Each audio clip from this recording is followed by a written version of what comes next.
This is All India Radio, the news read by Ramya.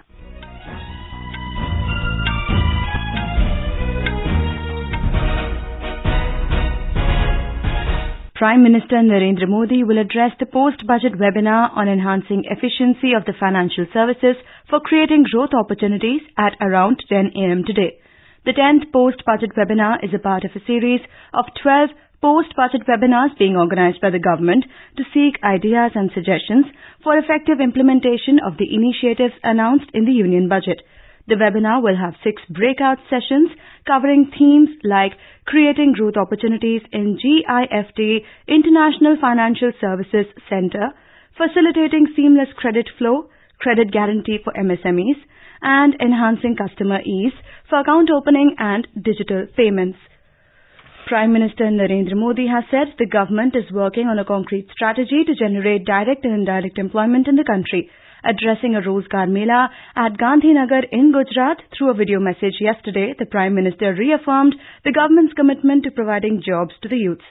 He added that the government is focusing on generating employment through the manufacturing sector, infrastructure and developmental projects and by encouraging self-employment. Mr. Modi stated that India will soon become a manufacturing hub and the youths will lead the new manufacturing revolution.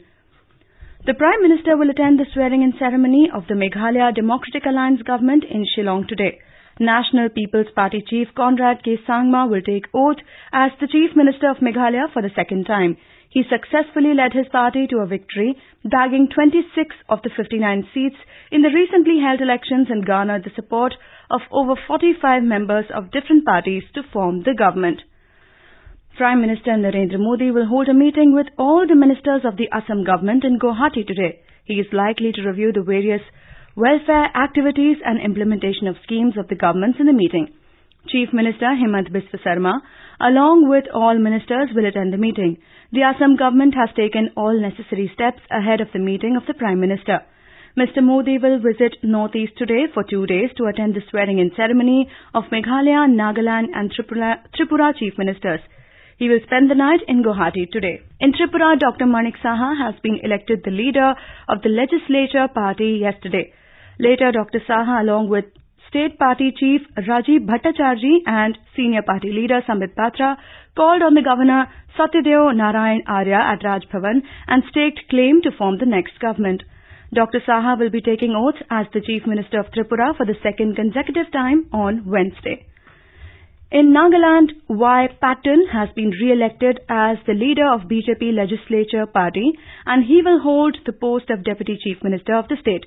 Talking to the media at Kohima, BJP National Spokesperson and Nagaland in charge, Nalin Kohli said Y. Patton was unanimously elected as the leader of the BJP Legislature Party.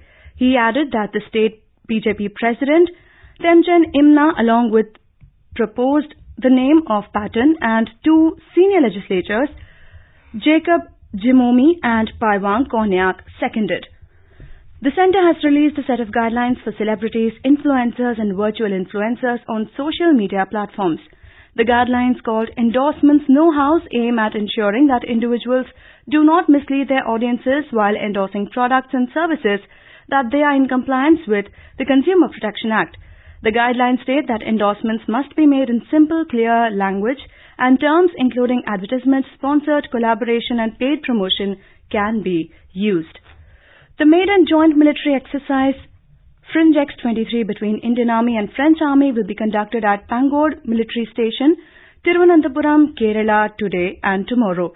For the first time, both the armies are engaging in this format with each contingent comprising a group company, each from Thiruvananthapuram-based Indian Army troops and French 6th Light Armoured Brigade. In Women's Premier League, Mumbai Indians defeated Royal Challengers Bangalore by 9 wickets at Brabon Stadium in Mumbai. Chasing a target of 156 runs set by Royal Challengers Bangalore, Mumbai Indians overhauled the score, posting 159 runs for the loss of 1 wicket in 14.2 overs. Haley Matthews was the top scorer with unbeaten knock of 77 runs, followed by Knack Skiver Brunt with unbeaten 55 runs. Yastika Bhatia made 23 runs. And that is the end of this news bulletin.